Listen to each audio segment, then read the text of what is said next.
ഇടതുപക്ഷ ജനാധിപത്യ മുന്നണി നേതാക്കളെ, സഖാക്കളെ, സഹോദരി സഹോദരന്മാരെ, നിയമസഭാ തെരഞ്ഞെടുപ്പിൻ്റെ ആദ്യഘട്ടത്തിലാണ് നാം നിൽക്കുന്നത്. നമ്മുടെ നാടിൻ്റെ ഭാവി തീരുമാനിക്കുന്ന തെരഞ്ഞെടുപ്പാണ്.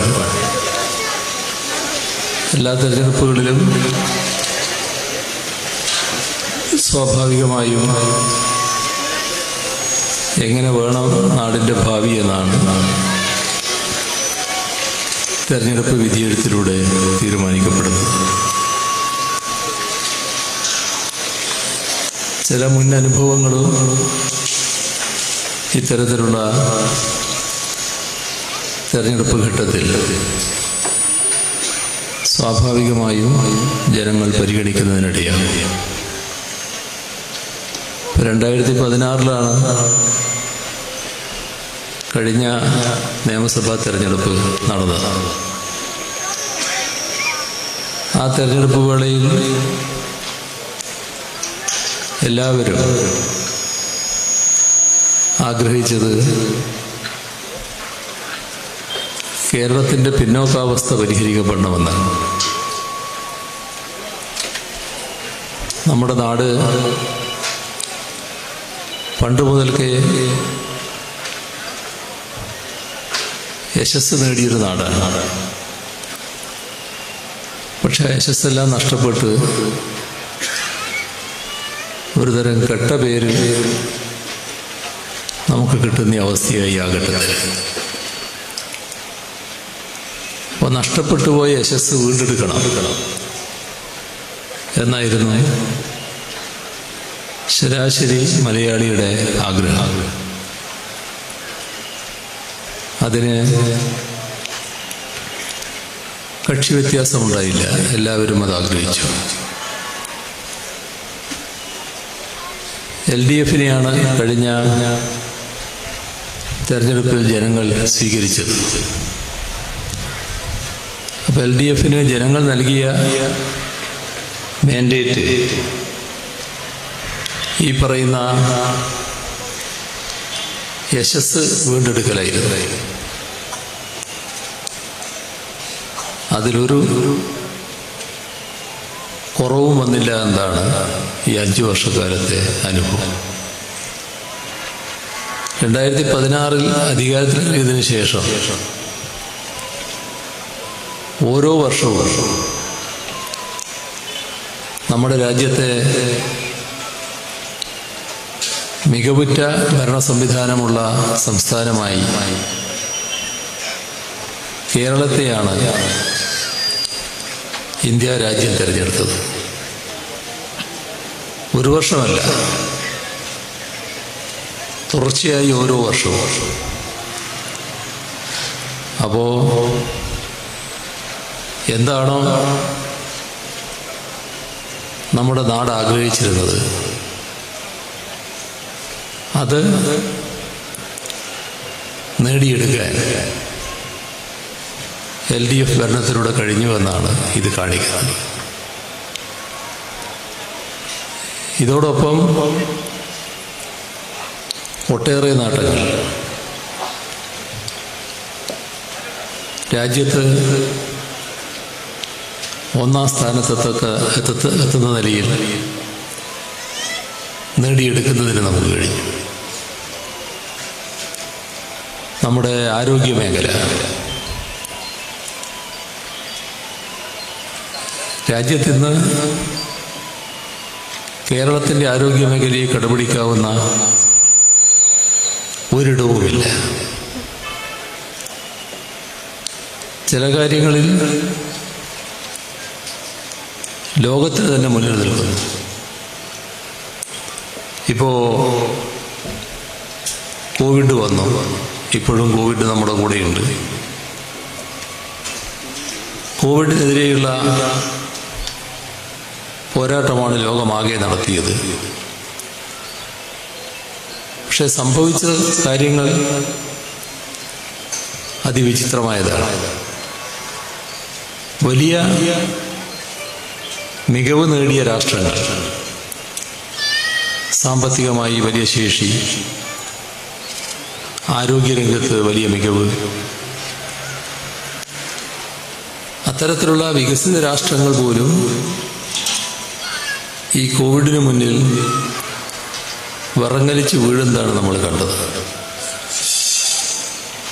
എന്നാൽ നമുക്ക് ഒരു പ്രശ്നവും ഉണ്ടായില്ല. നമ്മൾ ഒരു പതർച്ചയുമില്ലാതെ കോവിഡിനെ നേരിട്ടു. ഇപ്പോഴുള്ള സ്ഥിതി എന്താണ്? നമ്മുടെ കേരളത്തിൽ കോവിഡ് വരാത്തവരാണ് ഏറ്റവും കൂടുതൽ. മറ്റ് സംസ്ഥാനങ്ങളിലൊക്കെ കോവിഡ് വന്നവരാണ് കൂടുതൽ. അപ്പോൾ ഫലപ്രദമായി കോവിഡിനെ പ്രതിരോധിക്കാൻ നമുക്ക് കഴിഞ്ഞു എന്നാണ് ഇത് കാണിക്കുന്നത്. വേറൊരു കാര്യം, ലോകം തന്നെ കേരളത്തെ അത്ഭുതത്തോടെയാണ് നോക്കിക്കാണുന്നത്. കാരണം ലോകത്തെ ഏറ്റവും കുറഞ്ഞ മരണനിരക്ക് കേരളത്തിലാണ്. യഥാർത്ഥത്തിൽ വിദഗ്ധരെല്ലാം ഭയപ്പെട്ടിരുന്നത് കോവിഡ് വ്യാപനത്തിൽ കൂടുതൽ മരണം ഇവിടെ സംഭവിച്ചേക്കാമെന്നാണ്. കാരണം ഇവിടെ കോവിഡ് വ്യാപനത്തിന് സാധ്യതയുണ്ട്. മറ്റ് സംസ്ഥാനങ്ങൾ പോലെ നമ്മളൊരു ഒറ്റപ്പെട്ട് കിടക്കുന്നവരല്ല. ഇപ്പോൾ വേറെ ഏത് സംസ്ഥാനത്തിൽ പോയാലും ഒരു ഗ്രാമം, പിന്നെ അത് കഴിഞ്ഞ് 10 കിലോമീറ്റർ 15 കിലോമീറ്റർ 20 കിലോമീറ്റർ ഒക്കെ കഴിഞ്ഞിട്ടായിരിക്കും മറ്റൊരു ഗ്രാമം. ഇതിനിടക്ക് ആളെയില്ല.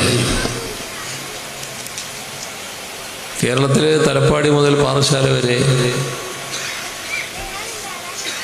എല്ലായിടവും തുടർച്ചയായിട്ട് ജനങ്ങളാണ്. ഒരു വലിയ പട്ടണം പോലെ ഇങ്ങനെ കിടക്കുന്ന അവസ്ഥയാണ് കേരളം. ഇപ്പോൾ രോഗം വ്യാപിക്കാൻ വലിയ സാധ്യത അതിൻ്റെ ഭാഗമായിട്ട് എല്ലാ പ്രദേശത്തും. അതേപോലെ തന്നെ പ്രായമുള്ളവർ ഏറ്റവും കൂടുതലുള്ള സംസ്ഥാനമാണ് കേരളം. ജീവിതശൈലി രോഗങ്ങൾ നല്ലതുപോലെ ഇവിടെ ഉണ്ട്. ഇങ്ങനെയുള്ളവർക്ക് രോഗം ബാധിച്ചാൽ രക്ഷപ്പെടാൻ പ്രയാസമുണ്ട്. അതുകൊണ്ടാണ് കോവിഡ് മരണം ഇവിടെ വല്ലാതെ സംഭവിക്കാനിടയുണ്ട് എന്ന് വിദഗ്ധർ ആദ്യം കണക്കൂട്ടിയത്. പക്ഷേ സംഭവിച്ചത് നേരെ മറിച്ചാണ്. ലോകത്തെ തന്നെ ഏറ്റവും കുറവ് കോവിഡ് മരണങ്ങൾ നമ്മുടെ കേരളത്തിലാണ്. ഇതൊരു സംശയമില്ല, നമ്മുടെ ആരോഗ്യ മേഖല നേടിയ മികവിൻ്റെ ഭാഗമാണ്.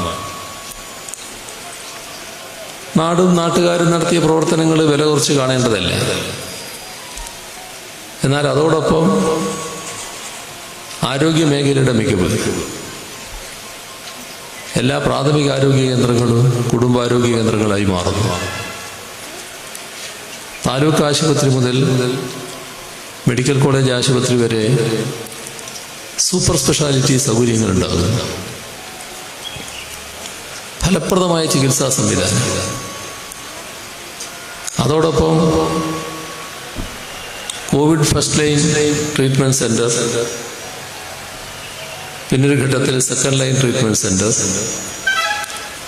ഇങ്ങനെ കോവിഡിനെ പ്രതിരോധിക്കാനുള്ള എല്ലാ നടപടികളും നമുക്ക് സ്വീകരിക്കാനായി. ഏത് മഹാമാരിയെ നേരിടുന്നതിനും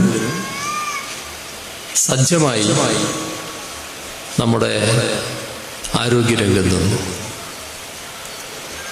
അപ്പം അതിൻ്റെ ഭാഗമായാണ് ലോകം തന്നെ അത്ഭുതത്തോടെ കേരളത്തെ നോക്കിക്കാണുന്നത്. ഇത് ഒരു ഭാഗം. ഇതോടൊപ്പമാണ് കേരളത്തിലെ വിദ്യാഭ്യാസ മേഖല വരുന്നത്. വിദ്യാഭ്യാസ മേഖലയിൽ നിന്ന് വലിയ തോതിൽ കരുത്താർജിച്ചിരിക്കുകയാണ്. നേരത്തെ പൊതുവിദ്യാഭ്യാസ മേഖലയുടെ തകർച്ചയെക്കുറിച്ചായിരുന്നു വല്ലാത്ത വിഷമം ആളുകൾക്ക്. ഇന്ന് പൊതുവിദ്യാഭ്യാസ മേഖലയെക്കുറിച്ച് അത്തരമൊരാശങ്ക ആർക്കുമില്ല. നല്ല രീതിയിൽ ശക്തിപ്പെട്ടു വരുന്നു. പൊതുവിദ്യാഭ്യാസ മേഖലയിലെ സ്കൂളുകൾ, അവിടെ ക്ലാസ് മുറികൾ സ്മാർട്ട് ക്ലാസ് റൂമുകളായി. സ്കൂളുകൾ ഹൈടെക്കായി. ആധുനികമായ ലാബ് സൗകര്യം, ഉന്നത നിലവാരമുള്ള ലൈബ്രറി, സ്കൂളിനകത്ത് എല്ലാ പഠന സൗകര്യങ്ങളും, ഒരു ലോകോത്തര നിലവാരമുള്ള സ്കൂളുകളായി നമ്മുടെ സ്കൂളുകൾ മാറുന്നു. സ്കൂളുകൾ ലോകോത്തര നിലവാരത്തിലേക്ക് എത്തുന്നു. ഇത് നമ്മുടെ രാജ്യം അതേപോലെ തന്നെ അംഗീകരിക്കുകയാണ്. ഇന്ത്യയിലെ വിദ്യാഭ്യാസ മേഖലയെക്കുറിച്ച് ഒരു റേറ്റിംഗ് നടന്നു. കേരളം നമ്പർ 1, പക്ഷെ നമ്പർ 2 എന്ന് പറയുന്നത് വളരെ പിറകിലാണ്. അപ്പൊ അത്രയും മെച്ചപ്പെട്ട അവസ്ഥയിൽ കേരളം എത്തിയിരിക്കുന്നു. ഇത്തരത്തിൽ ഓരോ കാര്യത്തിലും നമ്മുടെ നാടിന് മികവുണ്ടാക്കാൻ കഴിഞ്ഞത് എന്തുകൊണ്ടാണ്? സ്കൂളുകളിൽ വലിയ തോതിൽ പണം നാം ചെലവഴിച്ചു. ആരോഗ്യമേഖലയിൽ വൻതോതിൽ പണം ചെലവഴിച്ചു. എവിടുന്നാണ് ഈ പണം?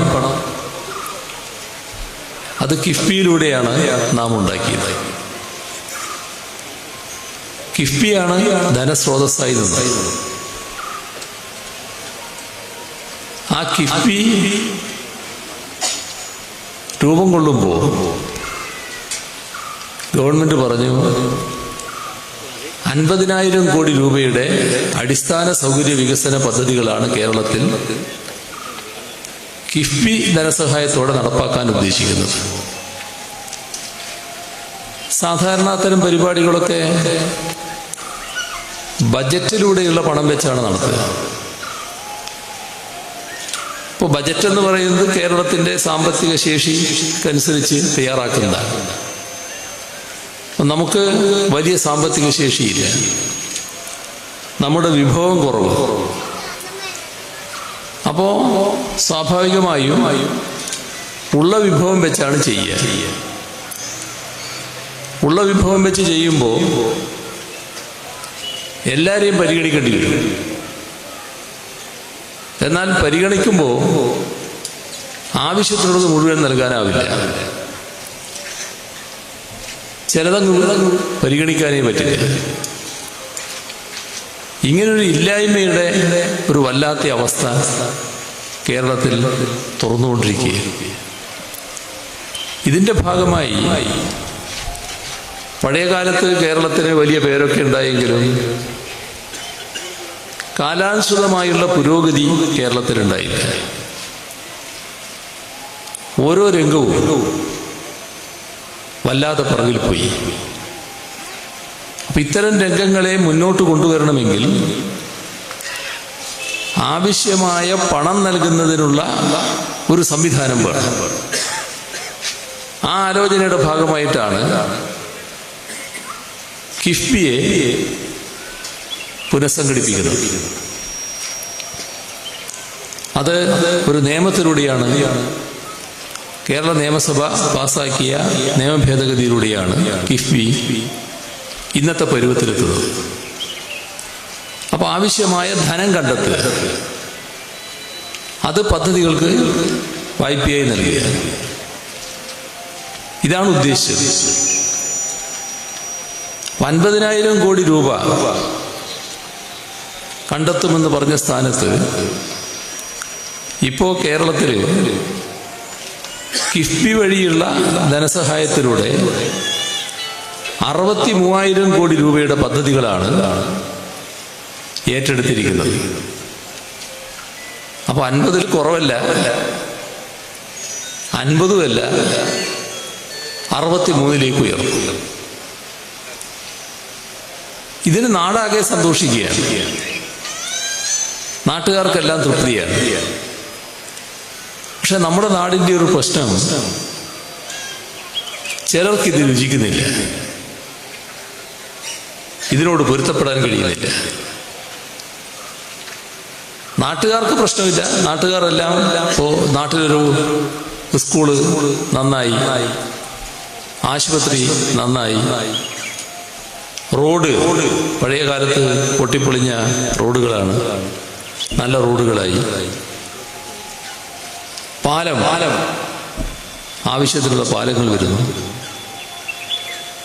വിവിധ പദ്ധതികളുടെ ഭാഗമായുള്ള ഒട്ടേറെ കാര്യങ്ങൾ നടക്കുന്നു.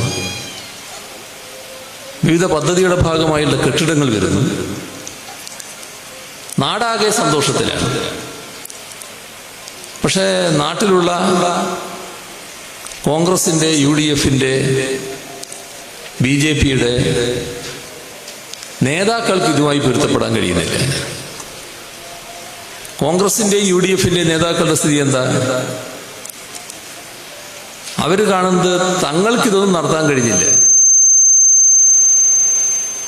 അതുകൊണ്ട് ഇവരും നടത്തണ്ട, LDF നടത്തണ്ട. ഈ ഒരു മനോഭാവമാണ് UDF പൊതുവിൽ വെച്ച് പുലർത്തുന്നത്. പക്ഷെ അത് നാടിൻ്റെ പൊതുവികാരമല്ല. അവരിങ്ങനെ വികാരത്തിലാണ് എന്നുള്ളത് കൊണ്ട് LDF-ന്റെ പരിപാടി അവസാനിപ്പിക്കുകയില്ല. ഗവൺമെന്റ് എന്താണോ ഉദ്ദേശിച്ചത്, നാടിന്റെ വികസനത്തിന് ഉതകുന്ന ആ പരിപാടികളുമായി ഗവൺമെന്റ് മുന്നോട്ട് പോയി. ഈ പറഞ്ഞതെല്ലാം യാഥാർത്ഥ്യമായി, എല്ലായിടങ്ങളിലും യാഥാർത്ഥ്യമായി. പക്ഷെ ഇപ്പൊ നമ്മൾ കാണുന്നത് എന്താ? ഇതിനെല്ലാം ഫലപ്രദമായി സഹായിച്ച കിഫ്ബിയെ ശത്രുതാപരമായി കണ്ടുകൊണ്ട് ആക്രമിക്കാനുള്ള നീക്കമാണ്. അതിന് ചില കേന്ദ്ര ഏജൻസികളെ വിടുക. കേന്ദ്ര ഏജൻസികൾ എന്ന് പറയുന്നത് നമ്മുടെ രാജ്യത്ത് നിയമപ്രകാരം പ്രവർത്തിക്കാനുള്ളതാണ്, നിയമവിരുദ്ധമായി പ്രവർത്തിക്കാനുള്ളതല്ല. നിയമവിരുദ്ധമായി പ്രവർത്തിക്കുന്ന ആളുകളെടുത്ത് ഇടപെടാൻ അവർക്ക് സാധിക്കും, അവരെ ഭയപ്പെടുത്താനാവും, വരുതിയിൽ കൊണ്ടുവരാനാവും. അതായത് രാഷ്ട്രീയ ആവശ്യങ്ങൾക്ക് വേണ്ടി കേന്ദ്ര ഏജൻസികളെ രാജ്യത്ത് പലയിടത്തും ഉപയോഗിക്കുകയാണ്. അവിടങ്ങളിലൊക്കെ ഉണ്ടാകുന്ന പ്രശ്നം, കേന്ദ്ര ഏജൻസിയുടെ ആക്രമണത്തിന് ഇരയാകുന്നവര് കുറച്ച് വഴിവിട്ട് കാര്യങ്ങൾ നടത്തിയിട്ടുണ്ട്. ആ വഴിവിട്ട കാര്യങ്ങൾ കണ്ടെത്തലല്ല ഇവരുടെ ഉദ്ദേശം, രാഷ്ട്രീയമായി നേരിടലാണ്. അപ്പൊ അങ്ങനെയുള്ള ഇടപെടലുകൾ രാജ്യത്തിന്റെ പല ഭാഗങ്ങളിൽ നടന്നിട്ടുണ്ട്. ആ അനുഭവം വെച്ചാണ് ഇവിടെ വന്ന് കേരളത്തെ ഒന്ന് ശരിയാക്കി എടുത്തു കളയാം എന്ന മട്ടിൽ പുറപ്പെട്ടത്. വന്നപ്പോഴാണ് ഇതൊരു പ്രത്യേക നാടും കൂട്ടരുമാണ് എന്ന് അവർക്ക് തന്നെ മനസ്സിലാകുന്നത്. കേരളത്തിന്റെ പ്രത്യേകത എന്താ? 2016 മുൻപ് അഴിമതി കൊടികുത്തി വാഴുകയായിരുന്നു ഇവിടെ. എന്നാൽ കുറച്ച് കഴിയുമ്പോൾ തന്നെ അതില്ലാതായി. രാജ്യത്ത് അഴിമതിയെക്കുറിച്ച് പരിശോധിക്കുകയും പഠനം നടത്തുകയും ചെയ്യുന്ന ഏജൻസികൾ അഴിമതി ഏറ്റവും കുറഞ്ഞ സംസ്ഥാനമെന്ന് കേരളത്തെയാണ് സാക്ഷ്യപ്പെടുത്തിയത്.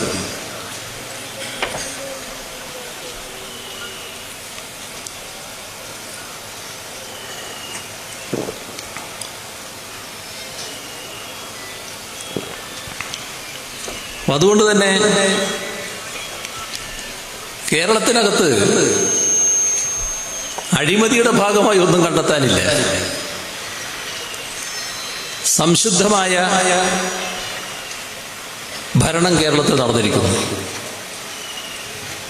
അതുകൊണ്ടാണ് എല്ലാ വർഷവും ആദ്യം പറഞ്ഞ ഭരണ മികവിന് കേരളത്തെ ഇന്ത്യ ഗവൺമെന്റ് തിരഞ്ഞെടുത്തത്. പക്ഷേ രാഷ്ട്രീയമായ ദൗത്യമാണെങ്കിൽ ദൗത്യമായതുകൊണ്ട് ഉപേക്ഷിക്കാൻ അവർ സന്നദ്ധമല്ല. അങ്ങനെയാണ് ഇപ്പൊ കിഫ്ബിക്കെതിരെയുള്ള നീക്കം. ഒരുപാട് കാര്യങ്ങൾ അതുമായി ഉണ്ട്. അതിലേക്കൊന്നും ഞാനിപ്പോ വിശദമായിട്ട് പോകുന്നില്ല. പോയാൽ അത് പറയാൻ തന്നെ ധാരാളം സമയം വേണം.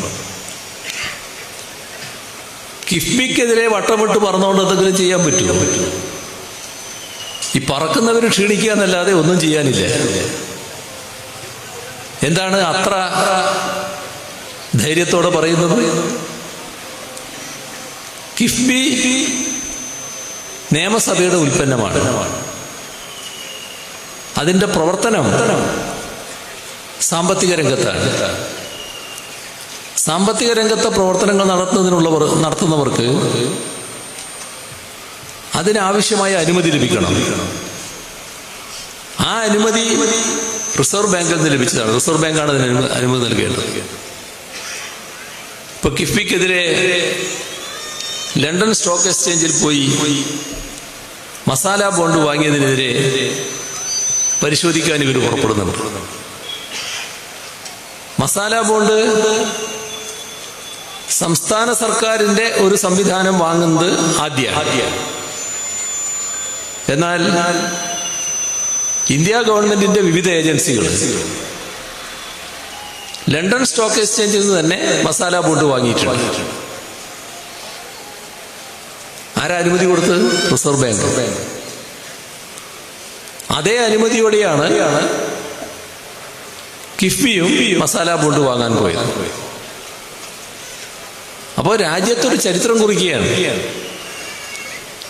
ലണ്ടൻ സ്റ്റോക്ക് എക്സ്ചേഞ്ച് എന്ന് പറയുന്നത് മികവേറിയൊരു സംവിധാനം. അവിടെ പോയി മസാല ബോണ്ട് വാങ്ങുന്ന സംസ്ഥാന സർക്കാർ സംവിധാനം. ആ ഒരു മേന്മയാണ് കിഫ്ബിക്ക് സ്വന്തമായുള്ളത്. ഇനി കിഫ്ബിയുടെ ഭരണ സംവിധാനം ദേശീയ തലത്തിലുള്ള പ്രഗത്ഭ സാമ്പത്തിക വിദഗ്ധർ, അന്താരാഷ്ട്ര തലത്തിൽ അംഗീകാരം നേടിയവരാണ് അതിൽ. അവരടങ്ങുന്നതാണ് കിഫ്ബിയുടെ ഭരണസമിതി. മാത്രമല്ല ഓഡിറ്റിംഗ് നടത്താൻ അതിപ്രഗത്ഭരായ സാമ്പത്തിക വിദഗ്ധരാണുള്ളത്. അപ്പോ കിഫ്ബിക്കെതിരെ ഒന്നും ചെയ്യാൻ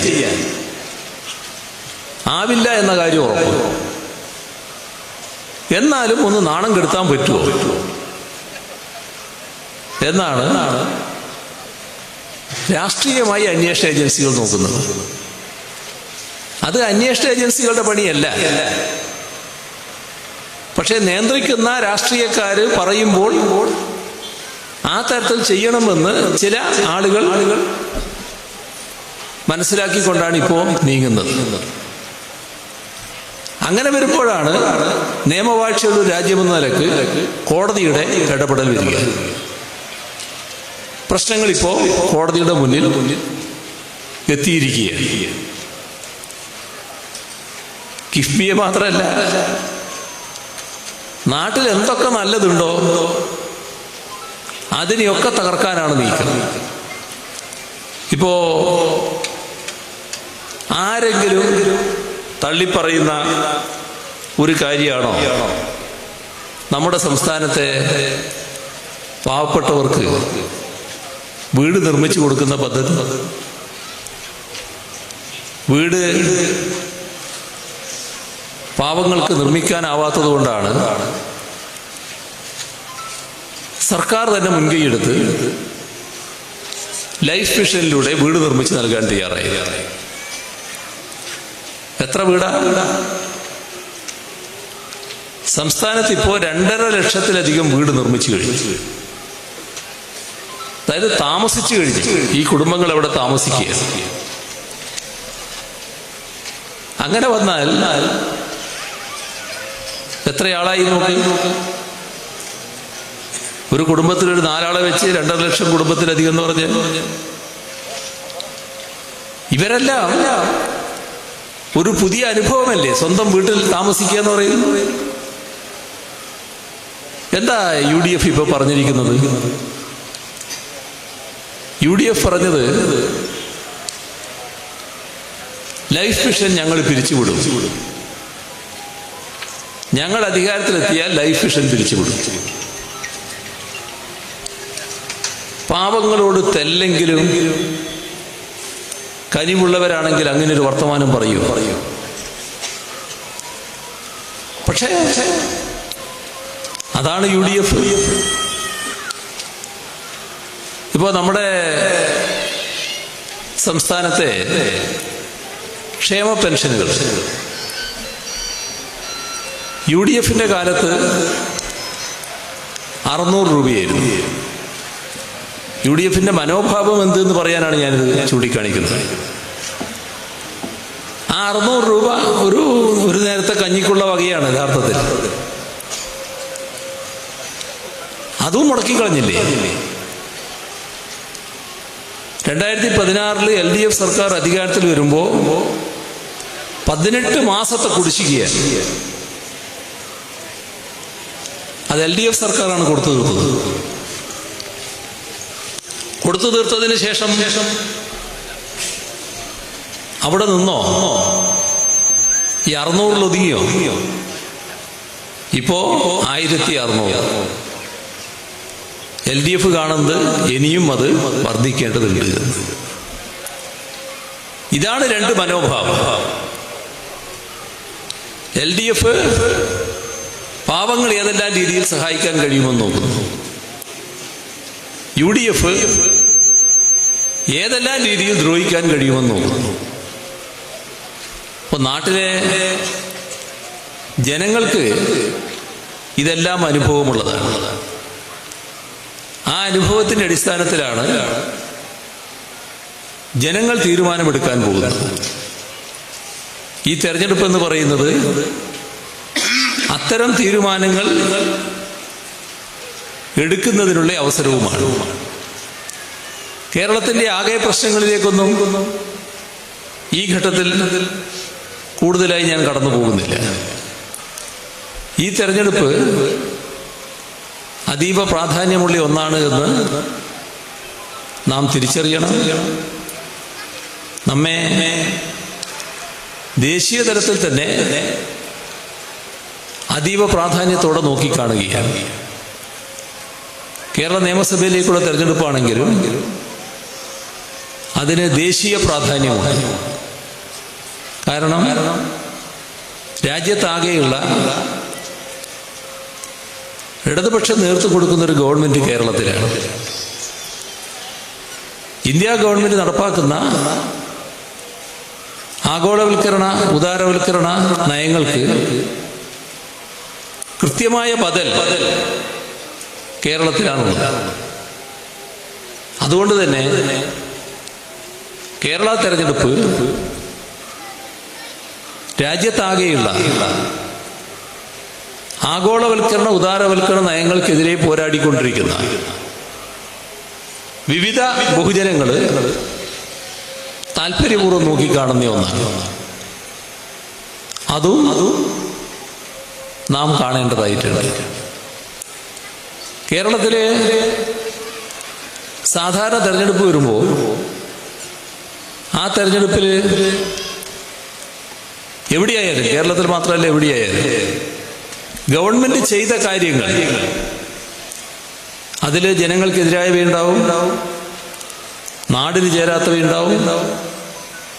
അത്തരം കാര്യങ്ങൾ വലിയ തോതിൽ ഉയർത്തി വിമർശനം ഉന്നയിക്കുകയാണ് ചെയ്യുക. പക്ഷേ കേരളത്തിൽ അത്തരത്തിലൊരു വിമർശനം ഉന്നയിക്കാനേ കഴിയുന്നില്ല. ജനങ്ങൾക്കെതിരായതും നാടിന് വേണ്ടാത്തതുമായ ഒരു കാര്യവും LDF സർക്കാർ ചെയ്തിട്ടില്ല. അപ്പൊ ആ രംഗം UDFും BJPയും നിരാശയിലാവും. എന്നാൽ അവരതിന് പുതിയ വഴി കണ്ടെത്തുകയാണ്. അവര് പുതിയ കഥകൾ മനയുന്നു, നുണകൾ കെട്ടിച്ചമക്കുന്നു, മെനഞ്ഞ കഥകൾ നാടിന്റെ മുന്നിൽ അവതരിപ്പിക്കുന്നു. അതിന്റെ ഒരനുഭവം നമുക്കുണ്ട്. തദ്ദേശ ഭരണ തെരഞ്ഞെടുപ്പിൽ വലിയൊരു നുണപ്രവാഹം. ആ നുണപ്രവാഹത്തില് LDFനെ ഇല്ലാതാക്കാമെന്നാണ് കണക്കൂട്ടിയത്. പക്ഷേ ജനങ്ങളാണല്ലോ വിധികർത്താക്കൾ. ആ ജനങ്ങളുടെ കൂടെയായിരുന്നു എല്ലാ കാലവും LDF. അതുകൊണ്ട് തന്നെ ജനങ്ങൾ തിരിച്ചു പറഞ്ഞു, ഞങ്ങളുടെ കൂടെ നിന്ന LDFനെ ഞങ്ങൾ എല്ലാ പ്രതിസന്ധി ഘട്ടത്തിലും നേരിട്ട് കണ്ടതും അനുഭവിച്ചതുമാണ്. അതുകൊണ്ട് തന്നെ ഞങ്ങൾ LDFന്റെ കൂടെയാണ്. പ്രദേശ വ്യത്യാസമില്ലാതെ ഏതെങ്കിലും ഒരു ജനവിഭാഗം എന്ന വ്യത്യാസമില്ലാതെ എല്ലാവരും എല്ലാ പ്രദേശവും LDFനെ സ്വീകരിക്കുന്ന കാഴ്ചയാണ് നാം കണ്ടത്. സാധാരണഗതിയിൽ കോൺഗ്രസിനും UDFനും BJPക്കും ഒക്കെ നിരാശയുണ്ടാകേണ്ടതാണ്. പക്ഷെ അവർക്ക് നിരാശയല്ല, കൂടുതൽ വാശിയാണ്. അതിന്റെ ഭാഗമായി കൂടുതൽ നുണകൾ, കള്ളങ്ങൾ മെനയാനാണ് അവർ ശ്രമിക്കുന്നത്. അവര് സ്വീകരിച്ചിട്ടുള്ള സിദ്ധാന്തം ഗീബൽസിനെ മാതൃകയായിക്കൊണ്ടാണ്. ഒരു നുണ 100 ആവർത്തി പറഞ്ഞാൽ അത് സത്യമാണെന്ന് ആളുകൾ കരുതുന്നതാണ് ഗീബൽസിന് പണ്ടുണ്ടായിരുന്ന ധാരണ. ഇവര് നുണപ്രചാരണത്തിൽ നല്ല വൈദഗ്ധ്യം നേടിയവരുമാണ്. അപ്പൊ ഇനി നുണയാണ് വലിയ തോതിൽ പ്രചരിപ്പിക്കാൻ പോകുന്നത്. ഈ കാര്യം ഗൗരവമായി നമ്മൾ കാണണം. ഒരു പ്രശ്നം വരാനിടയുള്ളത് എല്ലാവർക്കും അറിയാം ഇത് നുണയാണെന്ന്. ഇപ്പൊ നുണയാകുമ്പോ അതാരാണ് വില വെക്കുന്നത് എന്ന് വെച്ച് അത് നിസ്സാരവൽക്കരിക്കാൻ സാധ്യതയുണ്ട്. അവര് നുണ ആവർത്തിച്ച് സത്യമാണെന്ന ബോധ്യമുണ്ടാക്കാനാണ് ശ്രമിക്കുന്നത്. നുണയുടെ ആയുസ് എവിടം വരിക? യഥാർത്ഥ വിവരങ്ങൾ എത്തുന്നത് വരികയാണ്. അപ്പോൾ നുണയാണെന്ന് പറഞ്ഞ് തള്ളിക്കളയണ്ട. നുണ പ്രചരിപ്പിക്കുമ്പോൾ യഥാർത്ഥ വിവരങ്ങൾ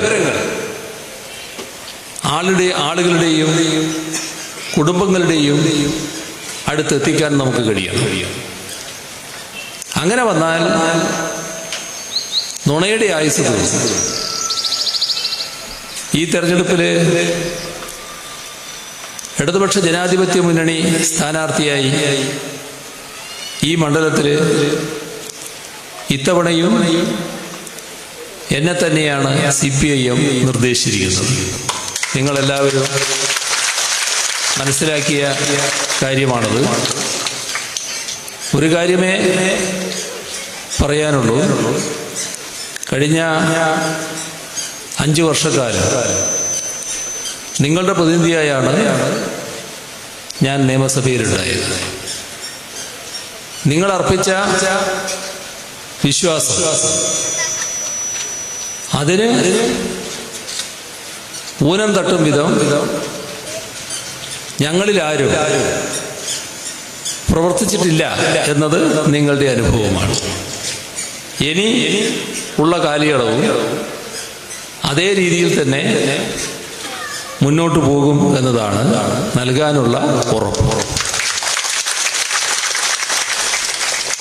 ഒരു പരിമിതിയുണ്ട്. സ്ഥാനാർത്ഥി എന്ന നിലക്ക്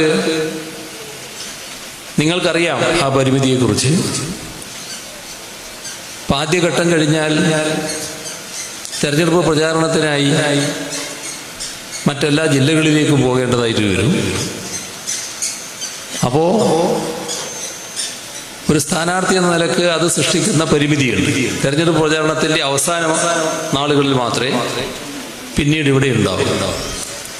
ആ പരിമിതിയും കുറവും പരിഹരിക്കുന്നതിനാവശ്യമായ കാര്യങ്ങൾ നിങ്ങൾ തന്നെ ചെയ്യണം എന്നാണ് അഭ്യർത്ഥിക്കാനുള്ളത്. നമ്മുടെ നാട് വലിയ പ്രതീക്ഷയിലാണ് ഈ തെരഞ്ഞെടുപ്പിനെ നോക്കിക്കാണുന്നത്. ആ പ്രതീക്ഷ ഫലവത്താക്കാൻ പറ്റുന്ന രീതിയിലുള്ള പ്രവർത്തനങ്ങൾ നമുക്ക് സംഘടിപ്പിക്കാനാവണം. മറ്റ് കൂടുതൽ കാര്യങ്ങളിലേക്ക് ഇപ്പോൾ ഞാൻ കടക്കുന്നില്ല. അവസാനിപ്പിക്കുന്നു. നിങ്ങൾക്കെൻ്റെ അഭിവാദ്യം.